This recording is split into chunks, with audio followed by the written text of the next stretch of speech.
Je m'appelle Bernard, j'ai 32 ans, et je n'aurais jamais pensé qu'une appendicite éclatée révélerait la vérité sur ma famille. Avant que mon appendice ne décide d'exploser et de tout changer, je menais ce qui semblait être une vie réussie à Seattle. En tant qu'ingénieur logiciel dans une entreprise technologique en pleine croissance, j'avais le genre de carrière dont mes parents pouvaient se vanter lors de leurs réunions au country club. Mon appartement surplombait le lac Union. Je conduisais une belle voiture et de l'extérieur, tout paraissait parfait. Mais sous la surface, il manquait toujours quelque chose. Ma relation avec ma famille a toujours été compliquée. Ma mère, Sandra, était directrice de lycée.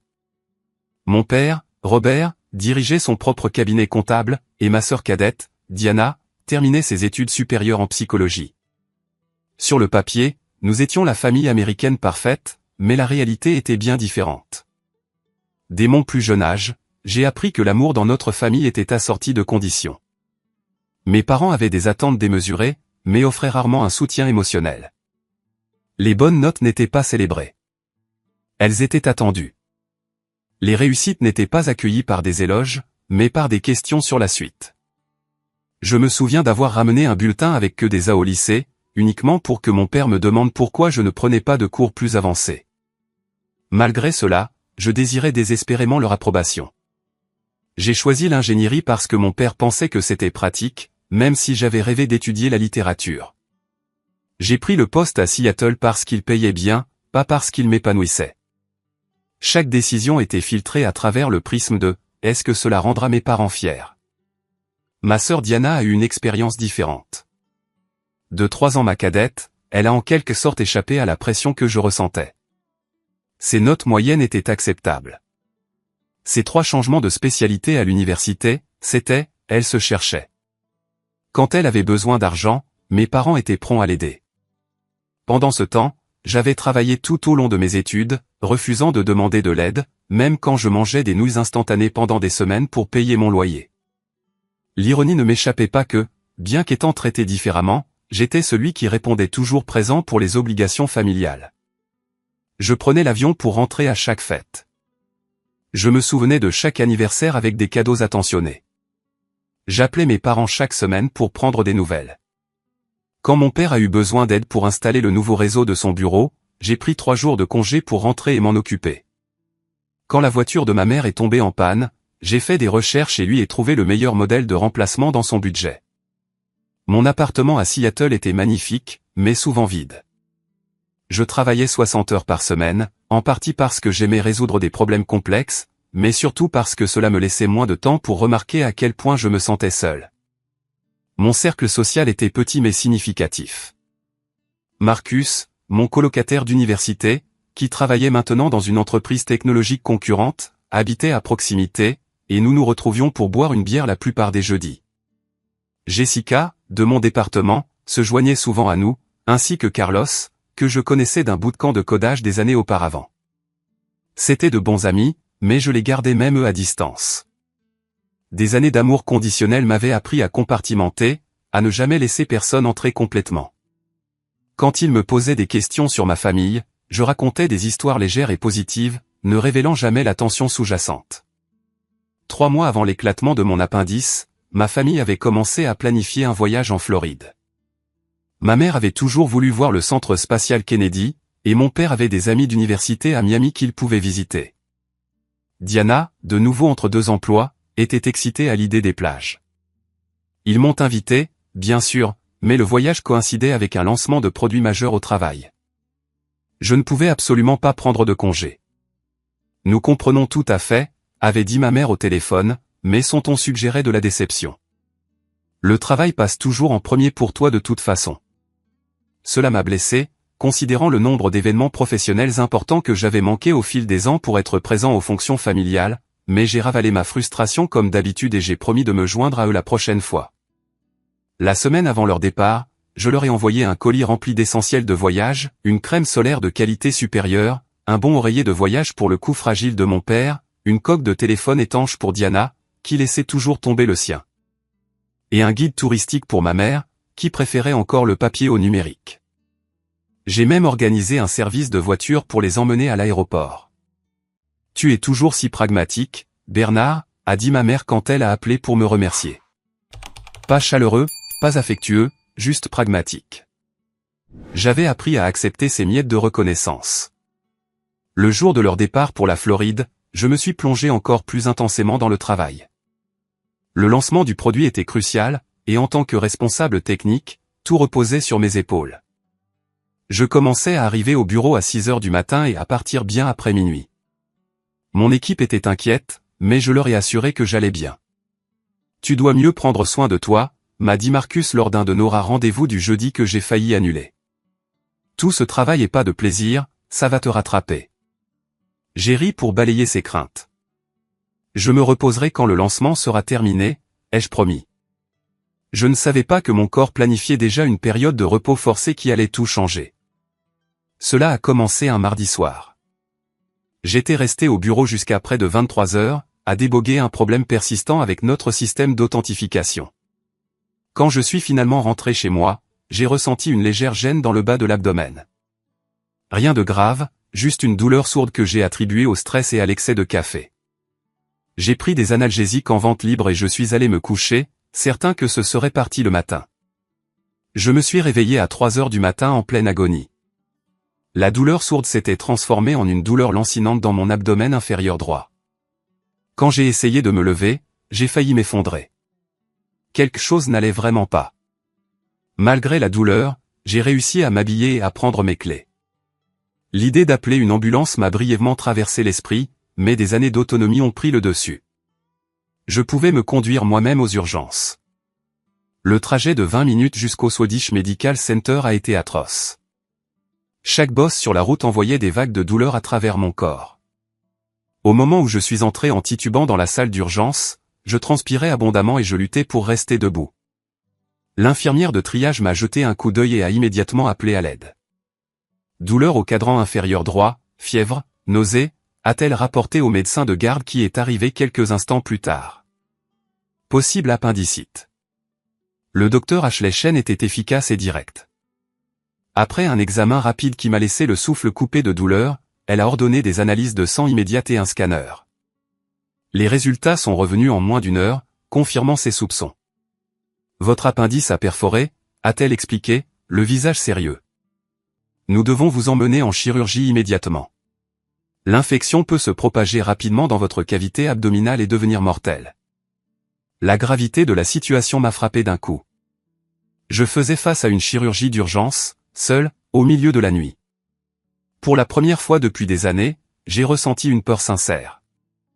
Alors qu'il me préparait pour l'opération, j'ai demandé à une infirmière si je pouvais utiliser mon téléphone un instant. Avec des mains tremblantes, j'ai ouvert notre groupe de discussion familiale et j'ai tapé un message simple. Opération d'urgence. J'ai peur. Appendice éclaté au Swedish Medical. Dans les instants précédant l'anesthésie, j'ai vérifié mon téléphone une dernière fois. Un nouveau message était apparu dans le groupe, accompagné d'une photo. Ma famille, tout sourire sur une plage ensoleillée de Floride, cocktail à la main. Le message disait « On t'envoie de bonnes ondes. Tu iras bien. Les hôpitaux sont incroyables de nos jours. Tiens-nous au courant. » C'est la dernière chose que j'ai vue avant que l'anesthésie ne m'emporte. Je me suis réveillé des heures plus tard dans la salle de réveil, groggy et désorienté. L'opération s'était bien passée, selon l'infirmière de la salle de réveil. Mais comme mon appendice avait déjà perforé, ils avaient dû nettoyer l'infection de ma cavité abdominale. Je devrais rester à l'hôpital plusieurs jours sous antibiotiques intraveineux. À mesure que la conscience revenait, le souvenir de la réponse de ma famille revenait aussi. J'ai de nouveau vérifié mon téléphone, espérant quelque chose de plus. Mais il n'y avait aucun nouveau message de leur part. En revanche, j'avais des textos de Marcus, Jessica et Carlos, qui avaient tous entendu parler de ma situation d'une manière ou d'une autre et s'inquiétaient. Je viens d'avoir des nouvelles de Jessica. C'est quoi ce bordel, mec? Quel hôpital? J'arrive, avait écrit Marcus. OMG, Bernard, je viens de voir tes coordonnées d'urgence quand les RH m'ont appelé. Est-ce que ça va? As-tu besoin de quelque chose? Je peux passer après le travail, avait envoyé Jessica. Mec, Jessica m'a raconté ce qui s'est passé. Je suis à Portland pour une conférence, mais je peux être de retour demain si tu as besoin de moi, avait texté Carlos. Leur inquiétude m'a mis les larmes aux yeux. J'ai rapidement répondu pour leur faire savoir que j'allais bien, mais que je serais hospitalisé plusieurs jours. Puis je suis retourné à la conversation familiale où mon message d'urgence côtoyait leurs photos de plage, sans aucune autre demande sur mon état. J'ai hésité à envoyer un autre message mais j'ai décidé de ne pas le faire. Si une chirurgie d'urgence n'était pas suffisante pour mériter leur inquiétude, qu'est-ce qui le serait? Ce premier jour post-opératoire fut un brouillard d'analgésiques et de brefs moments de conscience. Le soir, la gravité de ma situation s'était pleinement installée. Les médecins ont expliqué que la rupture avait causé une contamination importante et que je risquais de graves complications, y compris une septicémie. Je nécessiterais une surveillance étroite et un traitement antibiotique agressif. À travers tout cela, un jeune infirmier nommé Tyler fut mon soutien constant. Il venait me voir fréquemment, ajustait mes analgésiques aux besoins, et s'asseyait même avec moi pendant sa pause quand il remarquait que je n'avais pas de visiteurs. « Pas de famille qui vient ?» demanda-t-il doucement. « Ils sont en dehors de la ville », ai-je répondu, ne voulant pas admettre la vérité. « Et des amis ?»« Ils viennent demain », ai-je dit, reconnaissant qu'au moins cette partie était vraie. Marcus avait confirmé qu'il viendrait me rendre visite après le travail le lendemain. J'ai passé cette nuit à somnoler, interrompu par des infirmières vérifiant mes signes vitaux et administrant des médicaments. Pendant une période d'éveil, j'ai envoyé un autre message au groupe familial.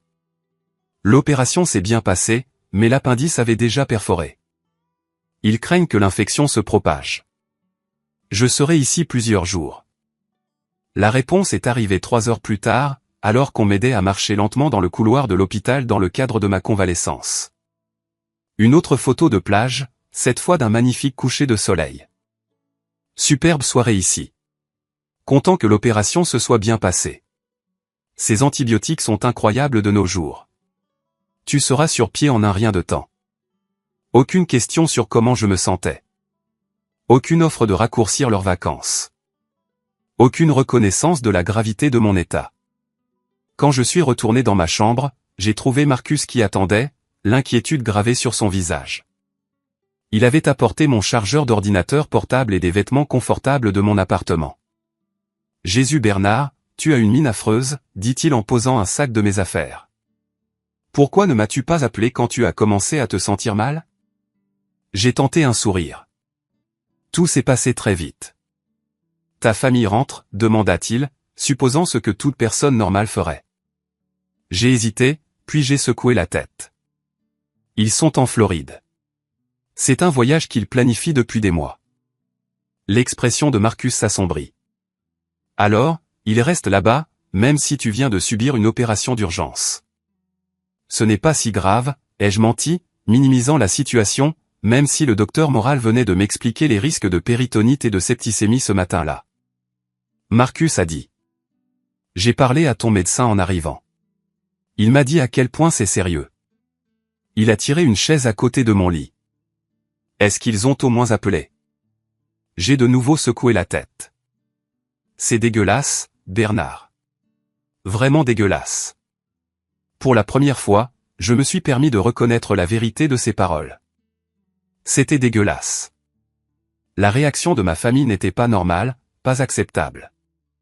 Mais admettre cela signifiait affronter toute une vie de déception similaire que j'avais soigneusement rationalisée. Au fil des jours, mon état physique s'améliorait lentement tandis que mon état émotionnel se détériorait. Mes amis me rendaient visite régulièrement, apportant des livres, des magazines et de la nourriture à emporter. Quand j'ai finalement été autorisé à manger, Jessica a même organisé un planning rotatif pour que quelqu'un passe me voir quotidiennement. Ma famille a appelé une fois, en haut-parleur, depuis un restaurant à Miami. Je pouvais entendre de la musique et des rires en arrière-plan alors qu'ils se relayaient pour me parler brièvement. « Les médecins disent que tu vas bien, n'est-ce pas ?» a demandé mon père, clairement distrait. Nous pensions prolonger notre voyage de quelques jours puisque nous passons un si bon moment, a ajouté ma mère avant même que je puisse répondre à sa question.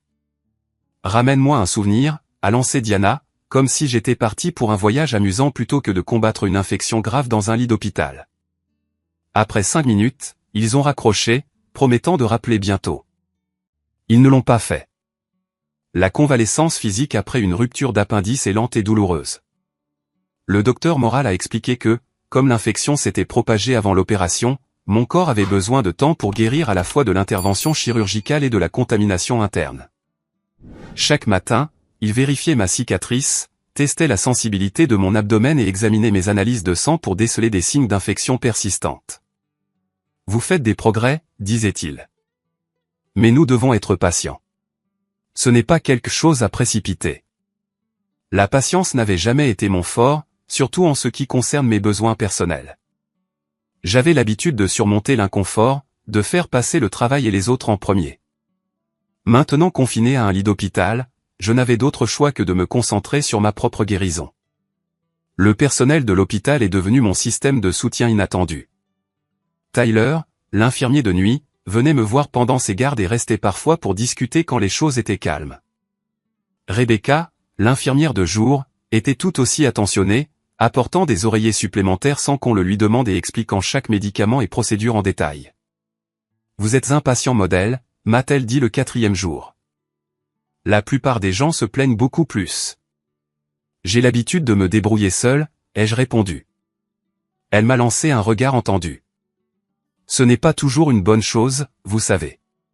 Parfois, nous devons laisser les autres nous aider. Ces paroles me sont restées longtemps après son départ. Marcus et Carlos me rendaient visite quotidiennement, parfois ensemble, parfois à tour de rôle en fonction de leurs horaires de travail. Jessica passait tous les soirs après le travail, apportant souvent de petits cadeaux, un nouveau magazine de technologie, un jeu d'échecs portable une fois, même un smoothie maison parce que j'avais mentionné avoir envie de fruits frais. « Des nouvelles de ta famille ?» a demandé Carlos le 5e jour alors qu'il installait l'échiquier entre nous. J'ai secoué la tête. Ils ont appelé une fois. Ils sont toujours en Floride et ne rentrent pas plus tôt. Son incrédulité était évidente. Ils prolongent même leur voyage, en fait, ai-je dit, en essayant de garder un ton neutre. Carlos a placé les pièces d'échecs avec plus de force que nécessaire. C'est froid, mec. Si mon frère était à l'hôpital, je serais dans le premier avion pour rentrer. Plus tard dans la soirée, mon téléphone a sonné avec une demande d'appel vidéo du groupe familial. J'ai répondu pour les voir réunis sur la terrasse d'un restaurant, l'océan visible en arrière-plan. Ils étaient habillés pour dîner. Ma mère dans une robe fluide, mon père en chemise de lin, Diana portant de grandes lunettes de soleil malgré le soleil couchant.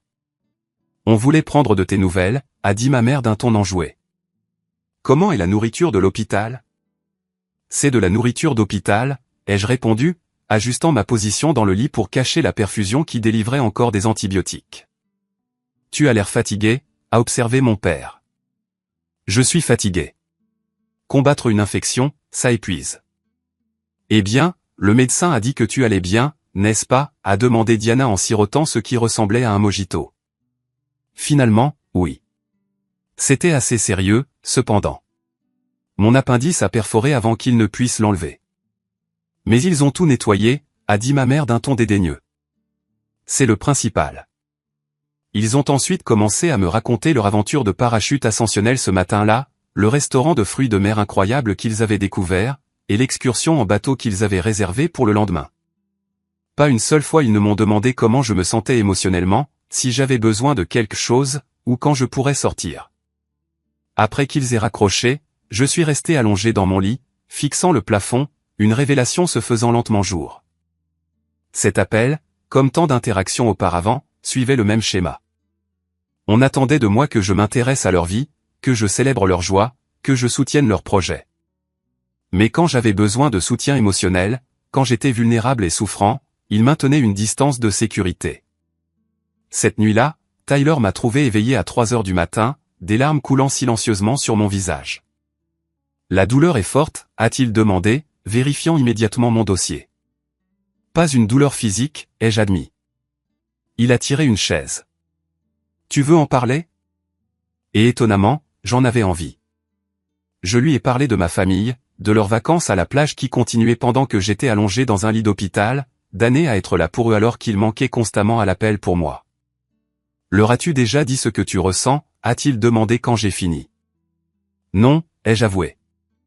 Il a toujours semblé plus facile de simplement l'accepter. » « Plus facile pour qui ?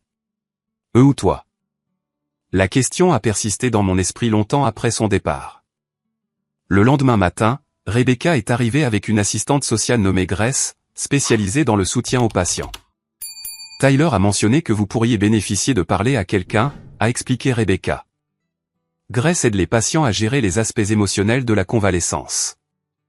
J'étais initialement réticent, mais l'approche douce de Grace a brisé mes défenses. Nous avons parlé de ma situation familiale, des schémas de donner et de recevoir, des relations saines par rapport aux relations malsaines. Que se passerait-il, a-t-elle demandé lors de notre deuxième session, si vous cessiez d'être celui qui donne toujours? Il serait contrarié, ai-je dit immédiatement. Et pourquoi serait-ce une mauvaise chose? Je n'avais pas de réponse toute prête. Bernard, a-t-elle poursuivi, les relations doivent être équilibrées. Ce n'est pas votre travail de constamment accommoder les autres au détriment de votre propre bien-être. Cet après-midi-là, j'ai pris une décision. Je ne recontacterai plus ma famille pendant mon séjour à l'hôpital. Je me concentrerai sur ma guérison et verrai s'ils remarqueraient mon silence. Les heures ont passé, puis une journée entière, aucun message de leur part. Le deuxième jour de silence, mon téléphone a commencé à afficher des appels manqués de ma mère. Puis des textos me demandant pourquoi je ne répondais pas. Pas des messages d'inquiétude pour ma santé, mais des plaintes sur mon manque de communication. Nous essayons de te joindre. Pourquoi ne réponds-tu pas? Ta sœur veut te parler de sa rencontre avec les dauphins. Rappel. Bernard, c'est impoli d'ignorer ta famille. Je les ai tous laissés sans réponse, me concentrant plutôt sur ma convalescence physique. Le 7e jour, le docteur Moral était satisfait de mes progrès. L'infection est sous contrôle et votre cicatrice guérit bien, a-t-il dit lors de la visite du matin. Si vos analyses de sang continuent de s'améliorer, nous pouvons envisager votre sortie demain. La perspective de rentrer chez moi me remplissait à la fois de soulagement et d'anxiété. J'étais fatigué de l'hôpital mais incertain de pouvoir me débrouiller seul pendant ma convalescence. Marcus a immédiatement offert son aide quand j'ai partagé la nouvelle. Je peux venir te chercher et t'installer à la maison, a-t-il dit. Jessica a déjà rempli ton frigo hier et je peux dormir sur ton canapé pendant quelques jours si tu as besoin de quelqu'un. Son offre m'a profondément touché. Vous n'êtes pas obligés de faire tout ça, les gars. Nous voulons le faire, a-t-il insisté. C'est à ça que servent les amis. Ce soir-là, alors que je commençais à rassembler mes quelques affaires, mon téléphone s'est allumé avec un autre appel de ma mère. Cette fois, j'ai répondu. Enfin, s'est-elle exclamée. Nous étions morts d'inquiétude. J'en doutais fort. Je me concentrais sur ma guérison, ai-je dit. Eh bien, nous rentrons demain. Les vacances étaient absolument merveilleuses, mais toutes les bonnes choses ont une fin. Quand sortiras-tu? Demain, en fait. Timing parfait. Nous pourrons passer te voir en rentrant de l'aéroport. L'ancien Bernard les aurait accommodés, aurait accueilli leur brève visite à leurs conditions, mais je n'étais plus cette personne. En fait, ai-je dit, j'ai besoin de me reposer après ma sortie. Et si on se parlait dans quelques jours, quand je me sentirai plus fort? Son silence surpris en disait long. Marcus est venu me chercher à l'hôpital le lendemain matin comme promis. Le docteur Moral m'a donné des instructions de sortie détaillées, insistant sur la nécessité de repos, d'une bonne nutrition et d'une activité physique limitée pendant au moins 2 semaines. Je devrais revenir pour un rendez-vous de suivi et continuer les antibiotiques par voie orale pour m'assurer que l'infection était complètement résolue. Vous avez traversé un événement médical grave, m'a rappelé le docteur Moral. Votre corps a besoin de temps pour guérir complètement. Ne vous précipitez pas pour reprendre votre routine normale. Le trajet jusqu'à mon appartement fut calme, Marcus évitant soigneusement les nids de poules et prenant les virages lentement pour minimiser l'inconfort. Quand nous sommes arrivés, j'ai été touché de découvrir que mes amis s'étaient affairés en mon absence. L'appartement était impeccablement propre. Des fleurs fraîches étaient posées sur la table basse et, comme promis, le réfrigérateur était rempli de repas faciles à préparer. Jessica a tout organisé, a expliqué Marcus en m'aidant à m'installer sur le canapé. Carlos s'est occupé du nettoyage. Nous voulions nous assurer que tu puisses te concentrer sur ta guérison. Pour quelqu'un habitué à être le soignant, être soigné était une expérience nouvelle. C'était inconfortable, mais aussi profondément émouvant.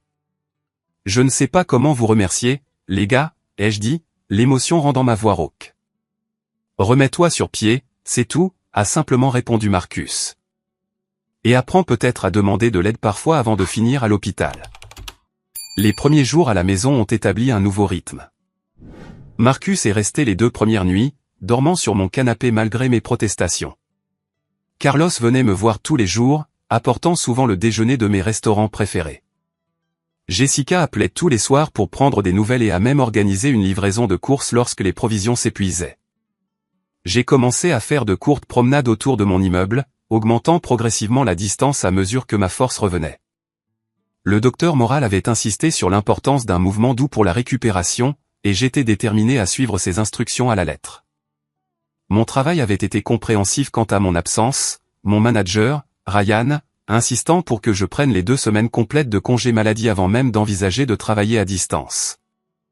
C'était la plus longue période loin du travail que j'avais connu depuis l'université, et cette pause forcée m'a donné le temps de réfléchir à de nombreux aspects de ma vie que j'avais été trop occupé pour examiner. Fidèle à leurs paroles, ma famille est rentrée de Floride et a appelé pour partager les détails de leurs vacances incroyables. Ma mère a parlé pendant 20 minutes du centre spatial Kennedy. Mon père a décrit en détail les terrains de golf sur lesquels il avait joué, et Diana s'est extasiée sur sa rencontre avec les dauphins et les fêtes sur la plage. Quand ils ont finalement posé des questions sur ma convalescence, j'ai donné des réponses brèves et factuelles. Oui, j'étais rentré de l'hôpital. Oui, les médecins étaient satisfaits de mes progrès. Non, je n'avais pas besoin qu'ils me rendent visite pour l'instant. Je me reposais encore la plupart de la journée. Eh bien, fais-nous savoir quand tu seras d'attaque pour recevoir des visites, a dit ma mère, semblant plus soulagée que déçue. La recherche d'emploi de Diana la tient occupée de toute façon, et ton père a une charge de travail en retard après son absence. Après avoir raccroché, je me suis assis sur mon balcon, regardant le coucher de soleil sur le lac Union, contemplant les schémas qui avaient défini notre dynamique familiale pendant des décennies. J'avais toujours été le fiable, celui qui répondait présent, qui aidait, qui faisait passer les autres en premier. Et en retour, je recevais au mieux une reconnaissance symbolique, au pire un mépris total. Grace, l'assistante sociale de l'hôpital, m'avait donné des ressources sur l'établissement de limites et la reconnaissance des schémas relationnels malsains. En commençant à les lire, j'ai vu ma dynamique familiale décrite avec une précision déconcertante. Les attentes inégales, la distance émotionnelle, le soutien conditionnel qui disparaissait lorsque cela devenait incommode. 10 jours après mon retour à la maison, je me sentais assez fort pour commencer à travailler à distance quelques heures par jour. Mon équipe était solidaire, s'occupant des tâches les plus exigeantes pour que je puisse reprendre progressivement. J'ai trouvé une joie inattendue dans ce rythme plus lent, en prenant mes pauses déjeuner sur mon balcon et en terminant le travail à une heure raisonnable pour lire ou regarder un film. Puis, exactement une semaine après ma sortie, tout a de nouveau changé. Mon téléphone a explosé de notifications d'un seul coup. 32 appels manqués de ma mère, 27 de mon père, 20 de Diana, et de nombreux messages textes. Le plus récent était de ma mère, rappelle maintenant. Tout s'effondre. Mon cœur s'est emballé en parcourant les messages, m'attendant à la nouvelle d'une grave urgence familiale. Quelqu'un d'autre avait-il été hospitalisé? Y avait-il eu un accident? La vérité était à la fois plus simple et plus révélatrice de notre dynamique familiale. Diana avait compté sur un emploi qui n'avait pas abouti, la laissant incapable de payer la caution et le premier mois de loyer d'un appartement pour lequel elle avait déjà signé un bail. Elle avait besoin de $8 000 immédiatement ou elle perdrait l'appartement et ses frais de dossier. Mes parents avaient dépensé plus que prévu pour leurs vacances en Floride et ne pouvaient pas couvrir la totalité du montant. Ils avaient besoin que je contribue à hauteur de $4 000 pour résoudre la crise de Diana. Par le passé, j'aurais immédiatement transféré l'argent, peut-être avec une suggestion douce qu'une meilleure planification pourrait éviter de telles situations à l'avenir. J'avais les économies. $4 000 ne me ruineraient pas financièrement. Mais quelque chose avait fondamentalement changé pendant mon séjour à l'hôpital. Le contraste entre le soutien sans hésitation de mes amis et l'égocentrisme continu de ma famille avait cristallisé une vérité que j'avais évitée pendant des années. J'ai rappelé ma mère. Enfin, a-t-elle répondu dès la première sonnerie. As-tu reçu nos messages? Diana est dans une situation terrible. J'ai vu les messages, ai-je répondu calmement. Pourquoi est-ce une urgence qui a nécessité 79 appels alors que je me remets d'une opération majeure? Son ton a immédiatement changé, passant de l'urgence à la défense. Eh bien, tu ne répondais pas, et c'est important. Diana perdra sa caution si nous n'obtenons pas l'argent d'ici demain. Je comprends que c'est stressant pour elle, ai-je dit en gardant mon calme. Mais je suis toujours en convalescence, maman. Je suis en congé maladie. J'ai failli mourir d'une infection grave pendant que vous prolongiez tous vos vacances. C'est un peu dramatique, Bernard, a-t-elle raillé. Le médecin a dit que tu irais bien. Après une opération d'urgence et une semaine d'antibiotiques par intraveineuse, ai-je rétorqué, ce dont aucun de vous ne semblait assez préoccupé pour même raccourcir votre voyage d'une journée. Nous étions en vacances, a-t-elle dit, comme si cela expliquait tout. Et tu changes de sujet. Diana a besoin d'aide. Peux-tu transférer l'argent aujourd'hui ou non? L'ancien Bernard aurait cédé, aurait envoyé l'argent pour maintenir la paix. Le nouveau Bernard, portant encore des vêtements amples pour éviter la pression sur sa cicatrice en guérison, a pris une profonde inspiration. Non, ai-je dit simplement. Je ne peux pas faire ça aujourd'hui. Le silence à l'autre bout du fil était profond. Comment ça, non, a-t-elle finalement demandé, l'incrédulité évidente dans sa voix. Je veux dire, non, je ne peux pas envoyer 4000 $ aujourd'hui. Je me remets encore d'un événement médical majeur dont aucun de vous ne semblait particulièrement préoccupé. Je dois me concentrer sur ma santé en ce moment. Mais Diana va perdre son appartement. Alors Diana devra trouver une autre solution, ai-je dit. Peut-être qu'elle pourrait chercher un endroit avec une caution moins élevée ou prendre une location à court terme jusqu'à ce qu'elle trouve un emploi. Je n'arrive pas à croire que tu sois si égoïste, a dit ma mère, sa voix se durcissant. Après tout ce que nous avons fait pour toi. Cette phrase, si familière et pourtant si inexacte, a finalement fait sauter quelque chose en moi. Qu'avez-vous fait exactement pour moi, maman? Quand j'étais à l'hôpital pendant une semaine avec une maladie potentiellement mortelle, vous avez envoyé des selfies de plage. Vous avez prolongé vos vacances plutôt que de venir m'aider. Mes amis sont venus tous les jours. Ils ont nettoyé mon appartement, rempli mon frigo, m'ont ramené à la maison et ont constamment pris de mes nouvelles. Qu'a fait ma famille? C'est différent, a-t-elle protesté. Nous étions déjà partis. Et tu es un adulte. Tu peux te débrouiller. Diana aussi, ai-je fait remarquer. C'est une adulte qui peut se débrouiller aussi. Nous discuterons de cela quand ton père rentrera, a-t-elle dit, clairement décontenancée par ma résistance inattendue. Il voudra te parler directement. Après qu'elle ait raccroché, je suis resté en silence, digérant la conversation. Pour la première fois de ma vie d'adulte, j'avais refusé une demande familiale. La sensation était à la fois terrifiante et libératrice. Mon téléphone a de nouveau sonné 20 minutes plus tard. Cette fois, c'était mon père. La voix de mon père était sévère, le ton qu'il avait utilisé tout au long de mon enfance quand je l'avais déçu. Ta mère me dit que tu refuses d'aider ta sœur. Bonjour à toi aussi, papa, ai-je répondu, déterminé à garder mon sang-froid. Comment vas-tu? Comment je vais? Je me remets encore d'une opération d'urgence. Merci de demander. Ne fais pas le malin avec moi, Bernard, a-t-il lancé sèchement. Diana est en crise, et nous devons résoudre cela en famille. Je suis d'accord. C'est une affaire de famille, ai-je dit. Mais je me demande pourquoi c'est une urgence qui m'oblige à transférer de l'argent immédiatement sans discussion alors que je suis encore en congé maladie. Parce que la date limite est demain, a-t-il dit, l'exaspération claire dans sa voix. Diana perdra sa caution et l'appartement si nous ne payons pas. Et quand Diana a-t-elle signé ce bail? Il y a 2 semaines, a-t-il admis après une pause.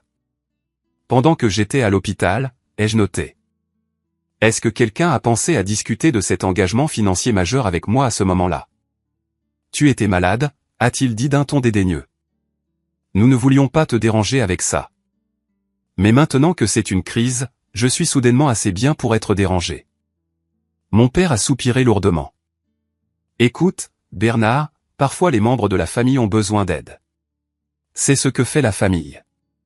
Quand ta mère et moi avons eu besoin d'aide avec le réseau de mon bureau, tu as répondu présent. Quand Diana a besoin d'une aide financière, nous répondons présent. C'est comme ça que ça marche. Ce n'est pas du tout comme ça que ça a marché, papa, ai-je dit doucement. J'ai toujours été celui qui répondait présent. Quand est-ce que l'un d'entre vous s'est dérangé pour moi pour la dernière fois? C'est ridicule. Nous t'avons soutenu toute ta vie. Quand j'étais enfant, oui. Mais en tant qu'adulte, quand j'ai eu besoin de soutien émotionnel pendant mon hospitalisation, vous avez tous envoyé des selfies de plage. Quand j'ai eu besoin de quelqu'un pour m'aider à rentrer de l'hôpital, ce sont mes amis qui ont répondu présent. Pas ma famille. Nous étions en vacances, a-t-il dit, répétant l'excuse de ma mère. Les gens écourtent leurs vacances pour des urgences familiales tout le temps, ai-je fait remarquer. Une appendicite perforée et une infection abdominale, ça compte. La conversation a tourné en rond, mon père alternant entre le rejet de mes préoccupations et la tentative de me culpabiliser pour que je donne l'argent. Finalement, j'ai interrompu sa dernière tentative. Papa, je suis encore en convalescence et cette conversation est épuisante. J'ai pris ma décision. Je n'envoie pas d'argent aujourd'hui. Diana doit apprendre à gérer ses propres situations financières, tout comme j'ai dû le faire. Ce n'est pas terminé, a-t-il averti avant de raccrocher. J'ai passé le reste de la journée dans un étrange état émotionnel, oscillant entre la culpabilité et un sentiment croissant d'émancipation. Le soir, j'avais reçu plusieurs autres appels de ma mère et des textos de Diana exprimant sa déception face à mon comportement égoïste. Le lendemain matin, des coups bruyants à ma porte m'ont réveillé en sursaut. Quand j'ai ouvert, encore en pyjama, j'ai trouvé toute ma famille dans le couloir. Mon père avait l'air en colère, ma mère inquiète, et Diana en larmes. Nous devons parler, a annoncé mon père en me bousculant pour entrer dans l'appartement. Cette situation a assez duré. Pris au dépourvu par leur embuscade, je les ai suivis dans mon salon, où ils s'étaient déjà installés. Mon père dans mon fauteuil de lecture préféré, ma mère et Diana sur le canapé. Tu as l'air affreux, a dit ma mère, me jaugeant d'un œil critique.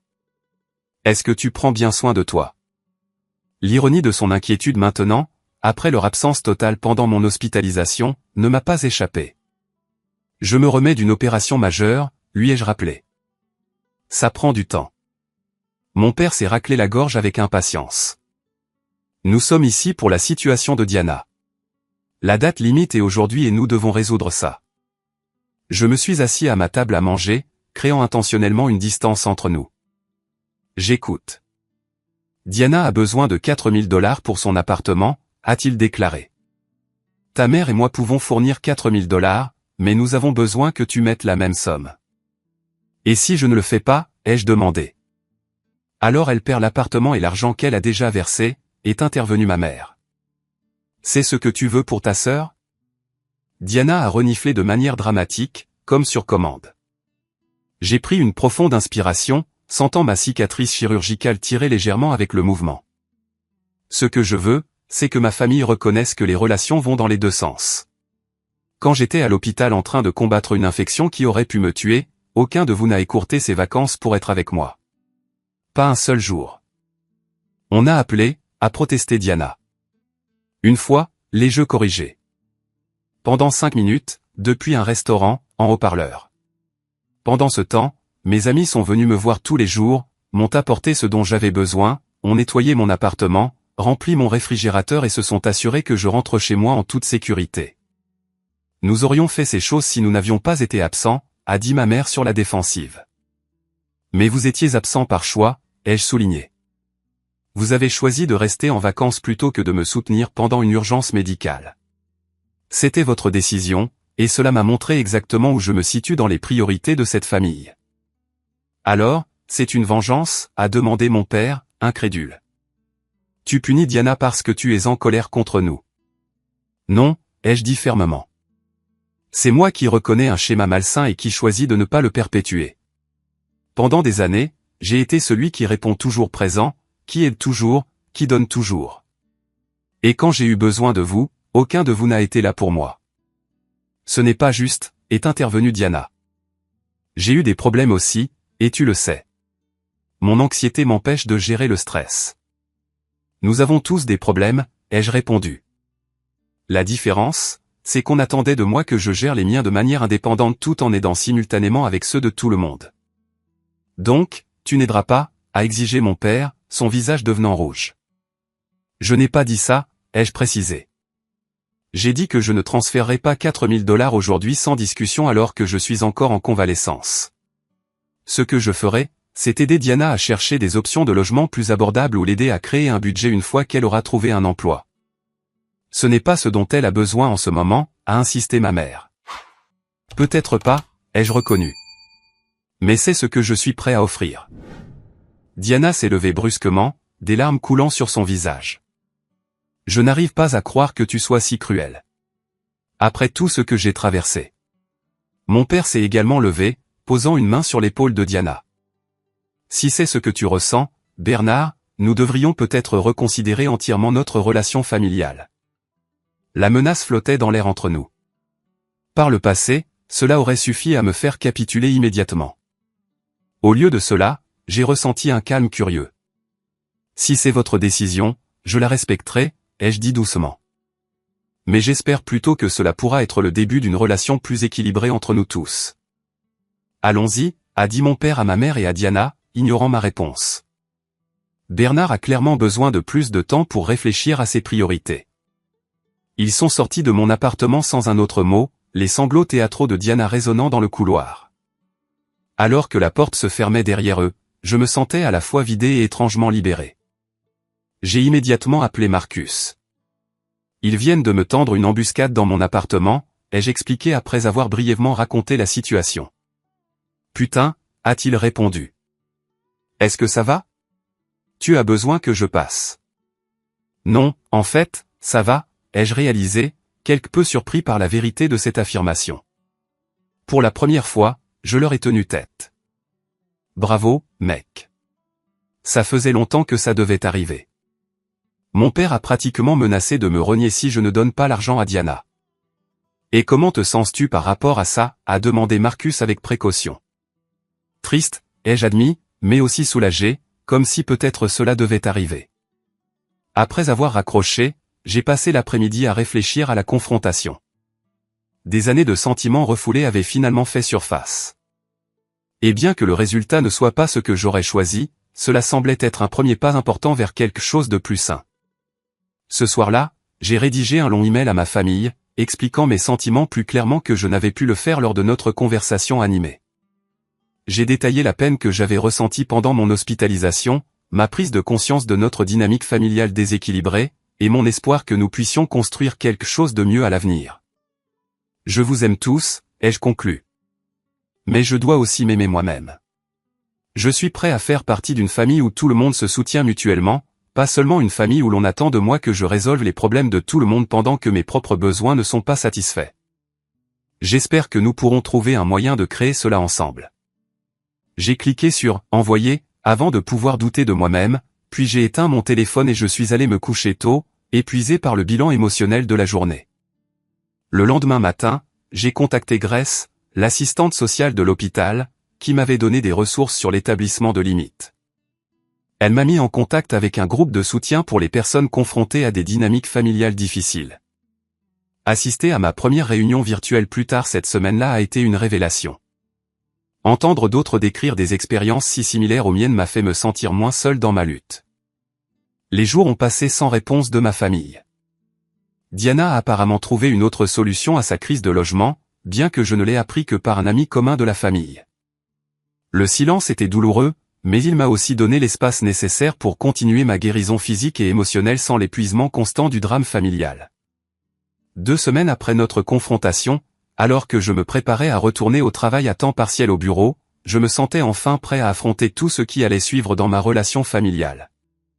L'incertitude était inconfortable, mais pour la première fois de ma vie d'adulte, je sentais que je me tenais sur un terrain solide que j'avais moi-même bâti. 2 semaines de silence de la part de ma famille se sont étendues à 1 mois.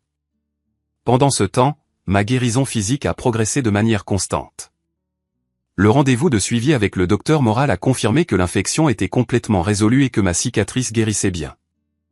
Il m'a autorisé à reprendre mes activités normales, tout en me mettant en garde contre le port de charges lourdes ou les exercices intenses pendant encore quelques semaines. Vous vous êtes remarquablement bien remis, m'a-t-il dit. Rappelez-vous simplement que la guérison interne prend plus de temps que ce que nous pouvons voir en surface.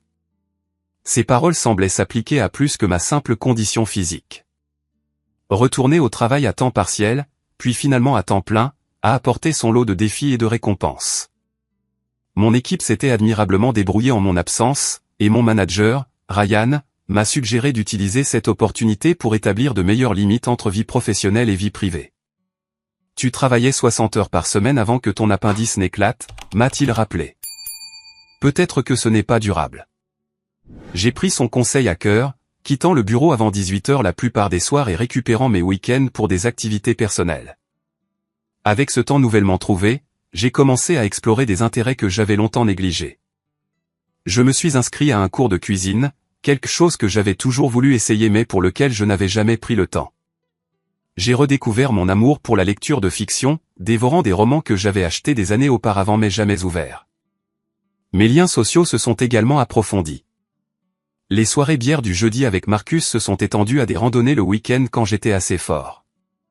Carlos m'a présenté à sa ligue de basketball communautaire où j'ai commencé comme spectateur mais ai finalement participé à des matchs amicaux.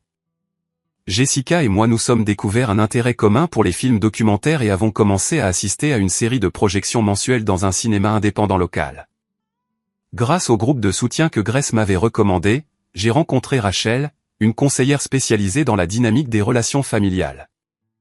Nos conversations initialement professionnelles ont progressivement évolué en amitié, et j'ai trouvé ces aperçus inestimables alors que je naviguais dans ma nouvelle réalité.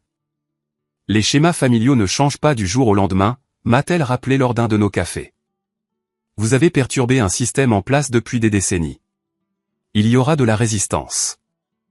Pensez-vous qu'ils comprendront un jour mon point de vue, ai-je demandé. Certains membres de la famille pourraient finir par le faire, a-t-elle dit pensivement. D'autres peut-être pas. L'important est que vous le compreniez et que vous honoriez vos propres besoins. 6 semaines après notre confrontation, ma mère a appelé de manière inattendue. Un dimanche après-midi. Je venais de rentrer d'une courte randonnée avec Marcus, me sentant plein d'énergie et positif. Bernard, a-t-elle dit quand j'ai répondu, sa voix inhabituellement hésitante. Comment vas-tu? Je vais bien, ai-je répondu, en gardant un ton neutre. Comment allez-vous, papa, Diana et toi? On gère, a-t-elle dit après une pause. Diana a trouvé un autre appartement avec une colocataire. Ton père et moi l'avons aidé avec la caution. Je suis content qu'elle ait trouvé une solution, ai-je dit sincèrement. Un silence gênant a suivi avant que ma mère ne reprenne la parole. J'ai lu ton email plusieurs fois. En fait. Cela m'a surpris. J'avais supposé que ma longue explication avait été rejetée ou supprimée sans être lue. J'ai réfléchi à ce que tu as dit, a-t-elle poursuivi. Sur le fait que nous n'étions pas là pour toi quand tu étais à l'hôpital. J'ai attendu, ne voulant pas interrompre ce qui semblait être une reconnaissance difficile pour elle. Je n'ai pas bien géré ça, a-t-elle admis. Nous aurions dû rentrer quand nous avons appris pour ton opération. Je le vois maintenant. Ces mots m'ont pris au dépourvu. Durant toutes ces années, j'avais rarement entendu ma mère reconnaître une erreur. Merci de dire ça, ai-je répondu, l'émotion rendant ma voix rauque. Ça signifie beaucoup pour moi de t'entendre le dire. Je ne peux pas parler pour ton père ou Diana, a-t-elle ajouté rapidement. Mais j'ai réfléchi à notre dynamique familiale. Les choses que tu as dites. Il pourrait y avoir une part de vérité. Nous avons parlé pendant près d'1 heure, la conversation la plus longue et la plus honnête que nous ayons jamais eue. Elle a partagé ses propres difficultés à exprimer ses émotions, un trait qu'elle avait hérité de ses parents. Elle a reconnu qu'elle avait souvent tenu ma fiabilité pour acquise tout en trouvant des excuses pour les défis de Diana. Serais-tu d'accord pour qu'on déjeune ensemble la semaine prochaine, a-t-elle demandé vers la fin de notre appel. Juste toi et moi. J'ai accepté avec prudence, optimiste mais réaliste quant au chemin à parcourir. Notre déjeuner fut hésitant mais productif. Ma mère a posé des questions détaillées sur mon hospitalisation et ma convalescence, écoutant attentivement des expériences qu'elle avait précédemment minimisées. J'ai partagé honnêtement comment leur absence m'avait affecté. Et pour une fois, elle n'est pas devenue défensive ou n'a pas rejeté mes sentiments. Ton père a plus de mal avec ça, a-t-elle avoué au dessert. Il a été élevé en croyant que les obligations familiales sont absolues. L'idée que tu puisses mettre des conditions à ton soutien lui est difficile à accepter. Je ne mets pas de conditions à l'amour, ai-je précisé. Je demande de la réciprocité dans notre relation. Il y a une différence. Elle a hoché la tête lentement. Je comprends mieux ça maintenant. J'essaie de l'aider à le voir aussi. Diana s'est avérée la plus résistante à notre dynamique familiale changeante.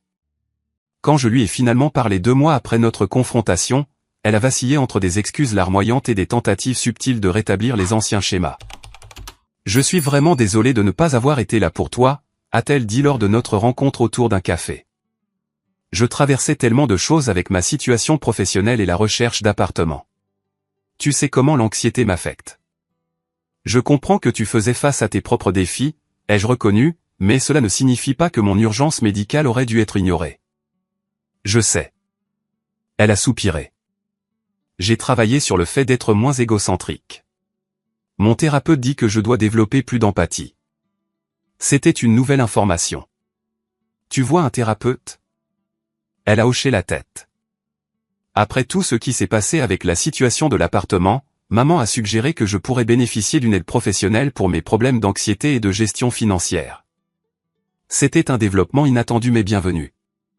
Peut-être que le système familial changeait d'une manière que je n'avais pas anticipée. Au fil des semaines, j'ai maintenu le contact avec ma famille, mais avec de nouvelles limites fermement en place. J'ai décliné les invitations qui ne respectaient pas mon temps ou mes besoins. J'ai offert de l'aide quand je pouvais vraiment la fournir sans sacrifice personnel. J'ai exprimé mes sentiments honnêtement plutôt que de ravaler ma déception pour maintenir la paix. Certaines interactions étaient maladroites, d'autres carrément difficiles. Mon père et moi avons eu plusieurs discussions animées avant de parvenir à une entente provisoire. Diana a traversé des cycles de culpabilité, de colère et finalement de respect à contre-cœur pour mes nouvelles limites. Ma mère, étonnamment, est devenue une alliée dans la reconstruction de nos relations familiales sur des bases plus saines. 3 mois après l'éclatement de mon appendice, mon amitié avec Rachel s'est transformée en quelque chose de plus. Notre intérêt commun pour la psychologie et la dynamique familiale avait créé une base de compréhension mutuelle, et nos discussions autour d'un café se sont progressivement transformées en dîner et en sorties le week-end. Je ne m'attendais jamais à trouver une relation à cause de mon appendice, ai-je plaisanté lors d'un de nos premiers rendez-vous. La vie a une étrange façon de faire sortir de bonnes choses des situations difficiles, a-t-elle répondu.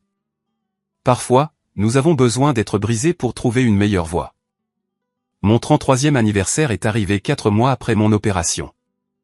Les années précédentes, j'aurais reçu des appels de pure forme de ma famille et me serais peut-être offert un dîner tranquille seul. Cette année, Marcus et Carlos ont organisé un petit rassemblement dans ma brasserie préférée, avec Jessica, Rachel et plusieurs autres amis se joignant à la célébration. À ma grande surprise, j'ai également reçu un texto de ma mère.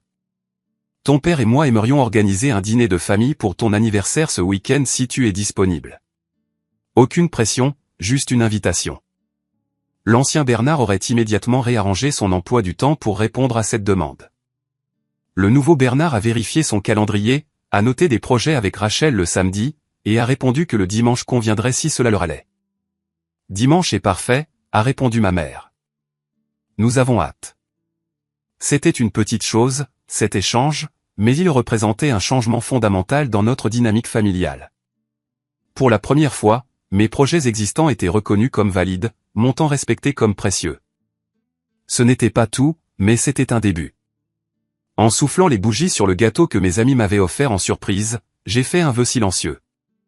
Pas pour quelque chose de matériel, mais pour la force de continuer ce voyage de découverte de soi et de relations saines.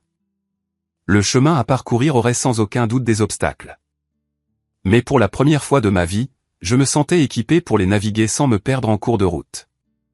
Le dîner d'anniversaire du dimanche avec ma famille a marqué un tournant dans notre relation. Ma mère avait préparé mes plats préférés, avec un gâteau au chocolat fait maison qu'elle savait que je préférais à ceux du commerce. Mon père, bien que toujours un peu réservé, a fait l'effort de poser des questions sur mon travail et ma convalescence sans son jugement habituel.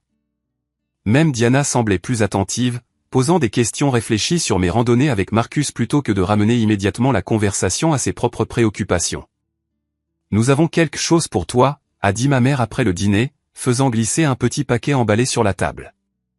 À l'intérieur se trouvait une photo encadrée de ma remise de diplôme du lycée. Un moment où je m'étais senti sincèrement fier et soutenu par ma famille. Avec elle, il y avait une carte manuscrite de chacun d'eux. La note de ma mère était la plus révélatrice. « Bernard, je suis désolé qu'il ait fallu que ton appendice éclate pour que je réalise à quel point je t'ai tenu pour acquis au fil des ans. J'apprends à être une meilleure mère pour le fils que j'ai déjà. Pas seulement le fils que je pensais que tu devais être. Je t'aime exactement tel que tu es. Je ne prétendrai pas que ce seul dîner a guéri des décennies de schémas dysfonctionnels. Reconstruire notre relation a été un processus lent, souvent difficile. Il y a eu encore des malentendus, des retours occasionnels à d'anciens comportements, et des moments de frustration de tous les côtés. Mais il y avait aussi une nouvelle base d'honnêteté et de respect mutuel qui rendait l'effort valable.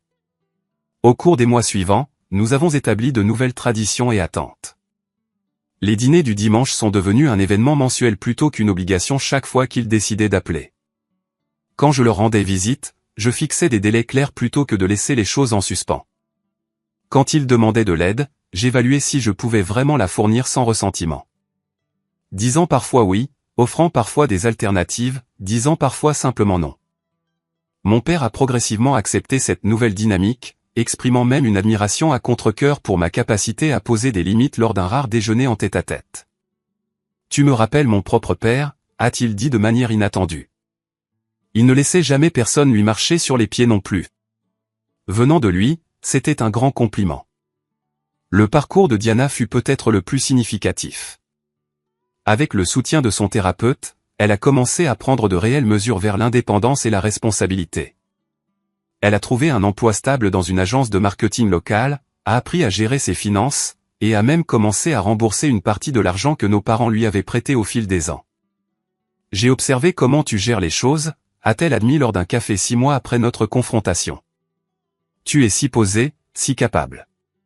J'ai toujours ressenti de la rancœur pour ça, mais maintenant j'essaie d'en tirer des leçons. Je ne suis pas toujours aussi posé que j'en ai l'air, lui ai-je dit honnêtement. Je suis juste devenu bon pour demander de l'aide quand j'en ai besoin et pour poser des limites quand il le faut. » Ma relation avec Rachel s'est approfondie au fil des mois. Elle comprenait ma dynamique familiale d'une manière que peu d'autres pouvaient, m'aidant à naviguer dans les émotions complexes qui surgissaient à mesure que les schémas changeaient et que de nouvelles attentes se formaient. Quand je l'ai présentée à ma famille à Thanksgiving, 8 mois après l'éclatement de mon appendice, elle a géré leurs questions curieuses et leurs tests occasionnels de limites avec grâce et une douce fermeté. Ils essaient, a-t-elle observé sur le chemin du retour. Ce n'est pas parfait, mais ils font un effort. Parce que je l'ai finalement exigé, ai-je souligné. Oui, a-t-elle convenu. Et parce qu'au fond, ils t'aiment et te veulent dans leur vie. Ils avaient juste besoin d'apprendre à le montrer de manière plus saine. Ma vie professionnelle s'est également transformée. La perspective acquise grâce à ma crise de santé et à ma prise de conscience familiale m'a conduit à réévaluer mes objectifs de carrière. J'aimais toujours l'ingénierie logicielle, mais je ne me sentais plus obligé de travailler des heures excessives pour prouver ma valeur. J'ai commencé à encadrer des développeurs juniors, trouvant une satisfaction inattendue à aider les autres à développer leurs compétences.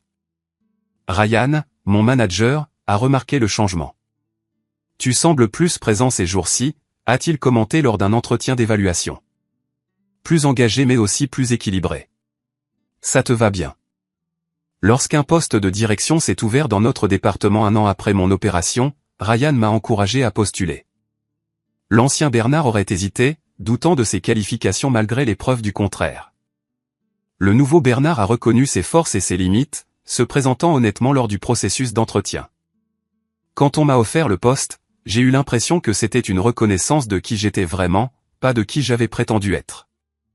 La mesure la plus significative du changement est venue lors d'un voyage de camping en famille 18 mois après l'éclatement de mon appendice. C'était ma suggestion, un week-end au bord d'un lac où nous avions passé des vacances une fois quand j'étais enfant. À ma grande surprise, tout le monde a accepté avec enthousiasme. Lors de notre dernière soirée, assis autour du feu de camp, ma mère a levé sa tasse de chocolat chaud pour porter un toast. À Bernard, a-t-elle dit, qui nous a appris que parfois, la chose la plus forte qu'une famille puisse faire, c'est de changer. Mon père a hoché la tête en signe d'accord, ajoutant d'une voix bourrue, et à l'appendicite pour nous avoir donné l'électrochoc dont nous avions besoin. Nous avons tous ri, le son résonnant sur l'eau calme du lac. Ce n'était pas une harmonie parfaite, mais c'était une connexion authentique, quelque chose que j'avais cherché auprès d'eux toute ma vie. Plus tard dans la nuit, alors que Rachel et moi marchions le long du rivage sous une voûte d'étoiles, elle m'a demandé si j'avais des regrets sur la façon dont tout s'était déroulé. Je regrette qu'il ait fallu une urgence médicale pour que je reconnaisse ma propre valeur, ai-je répondu après réflexion. Mais je ne regrette pas d'avoir posé des limites, même si c'était la chose la plus difficile que j'ai jamais faite. Parfois, nous avons besoin d'une crise pour nous montrer ce qui compte vraiment, a-t-elle dit en me serrant la main. La rupture de ton appendice a ouvert ta vie d'une manière qui devait se produire. Elle avait raison. Dans la douleur et l'isolement de cette chambre d'hôpital, en voyant mes amis répondre présents alors que ma famille envoyait des selfies de plage, quelque chose de fondamental avait changé dans ma compréhension des relations. J'avais réalisé que l'amour sans respect est incomplet, que donner sans recevoir est insoutenable, que la famille devrait être une source de soutien, pas d'épuisement constant. Le voyage n'a pas toujours été facile. Il y a encore des jours où de vieux doutes s'insinuent, où je me demande si je mérite de prioriser mes besoins, où le poids des attentes familiales se fait sentir. Mais ces moments deviennent de plus en plus rares à mesure que de nouveaux schémas se solidifient et que des relations plus saines s'épanouissent. Ce que j'ai appris à travers cette expérience, c'est que la vraie force ne se trouve pas dans un accommodement sans fin ou une souffrance silencieuse.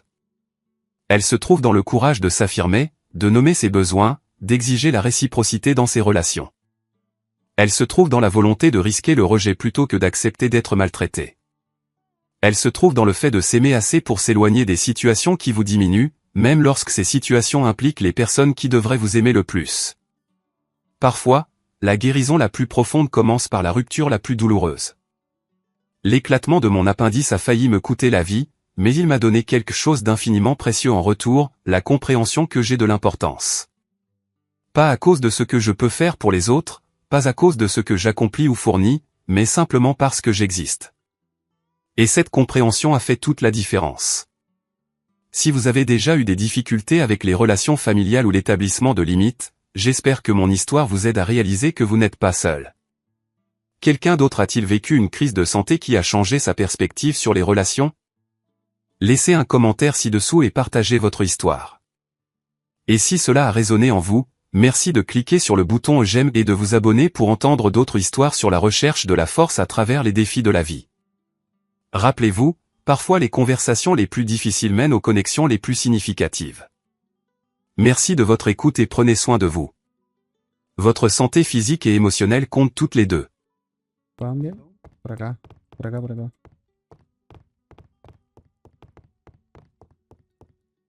Ok. A ver si por acá ya ha pasado. Un spawner ahí. Uy. Hay algo ahí.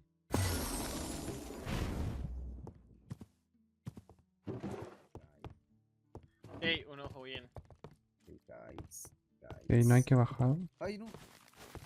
Acá hay otra cosa. Slime. Hay harto pan, Mucho pancito. Sí, querían asegurarse de que el que pasara por acá no se muriera de hambre. A ver, quiero ver.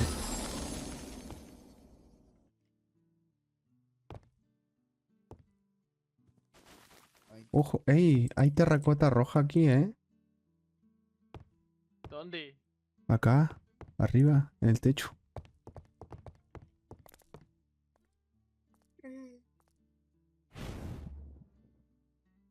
Cas, ¡A la verga! ay, muchacho. todo esto rojo es terracota roja.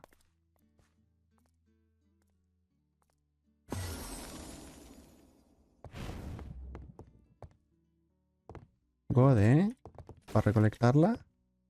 Sí, sería bueno. Pero pues no quiero gastarme el dinero. Oye, mira, está todo vacío. Entonces yo creo que me voy. Tengo la sueño. ¿Cómo? Ey, acá hay No está, no barriles. sueño. Víctor se va, dice Cas. Qué horrible. O sea, Es que me está dando sueño. Es un huevo podrido. no Sí, tiene no, los huevos podrido. suficientes. Oh, Diablos, amigo, yo pensé que eras. oh. Pues me voy, Pe- muchachos. Sé que eras más güey divertido. Me largo, me largo. Lárguese luego ya. Tan ya. Ya Ni, tenemos ni siquiera es tan directo así. No. Ni siquiera es tan directo, ¿viste? Uy, ¿cómo es? Oye, y así quiere decir... Quiere... Y igual. Y mírame. Todos tenemos que madrugar. De hecho, aquí son las 1:30 de la mañana. Y yo me tengo que levantar a las 4:30. A la mierda. Pues tú eres un tonto. Nah, Y no nos estamos quejando. mira, estoy disfrutando de aquí. No hay que bajar, ¿eh? Sí, yo también voy a disfrutar de mi camita, muchachos. O seguimos. Nos vemos. Lo mejor está arriba, ¿no? Gas. Nos vemos, suerte. Sí, Chao. dale, Chao. Héctor. Pero parece que ya vimos como todas las partes de arriba. Si no... Uy, ¡A la spawner. verga!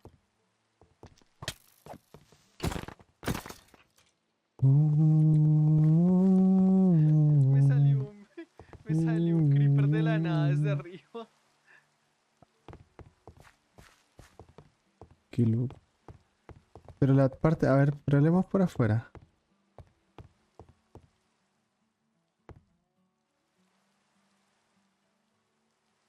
Acá hay cofre arriba, ¿eh? A ver. No sé si es cofre. Sí. Sí. Ah, Cuarzo. mucho oro. cuarzo. A ver, rodeamos la ciudad. La ciudadela. Ese cofre ya lo cogimos. Acá hay otro Acá. cofre. Acá. No vayas a explotar, ¿eh? Porque yo exploto. No. Vamos a llevar ese cuarzo por si acaso. ¿Cuál era el mejor cofre que... los de afuera, ¿no? Los que Sí, hemos creo que los de agarrado. afuera. Como estos de acá.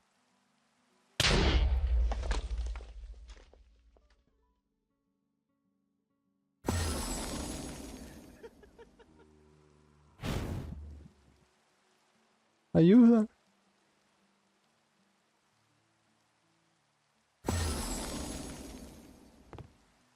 ¿Mi escoba?